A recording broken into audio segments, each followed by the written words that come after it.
முக்குலத்தோரின் வாக்குகளை தவறவிடும் திமுக அதிமுக கைப்பற்ற வியூகம் வகுக்கும் பாஜக மற்றும் தாவேக யாருக்கு வெற்றி கிடைக்கும்? அவரும் இவரும் மூன்றாவதாக அவர்களும் வந்து சேரும் இடம் முத்துராமலிங்க தேவர் ஜெயந்தி விழா.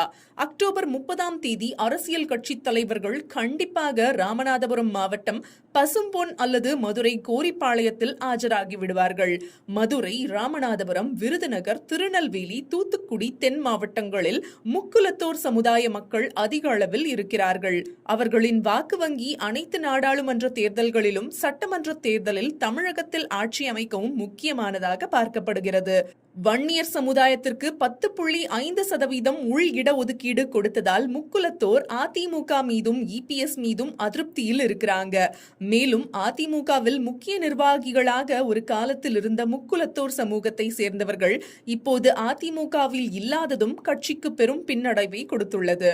திமுகவில் கலைஞர் காலத்திலேயே அகமுடையார், மறவர், கள்ளர் 3 சமூக மக்களை ஒன்றிணைத்து முக்குலத்தோர் என்று வகுத்து திமுக பக்கம் என்றும் முக்குலத்தோர் இருப்பார்கள் என்ற பிம்பத்தை கட்டமைத்து விட்டார்கள்.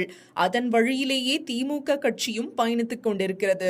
ஆனால் தற்போது திமுகவில் உள்ள முக்குலத்தோர் நிர்வாகிகள் மத்தியில் ஒற்றுமை இல்லை என்றும் முக்குலத்தோர் எம்எல்ஏக்கள், எம்பிக்கள் இடையே விரிசல், மோதல் போக்கும் நீடித்து வருவதாகவும் பேசப்படுகிறது. இதனால் வரும் சட்டமன்ற தேர்தலில் முக்குலத்தோரின் வாக்குகள் திமுக பக்கம் செல்லாமல் வேறு கட்சிக்கு செல்லவும் வாய்ப்பு உள்ளதாக ஒரு தகவல் வெளியாகியுள்ளது.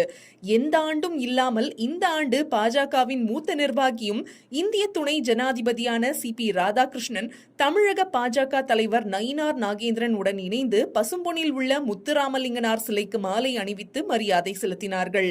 மற்றொரு பக்கம் விஜயின் தமிழக வெற்றிக் கழகத்தின் பொதுச் செயலாளர் புசி ஆனந்த், இணை பொதுச் செயலாளர் நிர்மல்குமார் உள்ளிட்ட கட்சி நிர்வாகிகள் மதுரை கோரிப்பாளையத்தில் உள்ள முத்துராமலிங்க தேவர் சிலைக்கு மாலை அணிவித்து மரியாதை செலுத்தினர். தற்போது பாஜகவும் தாவேகாவும் முக்குலத்தோரின் வாக்குகளை தங்கள் பக்கம் இழுக்க பார்ப்பதாக சொல்லப்படுகிறது.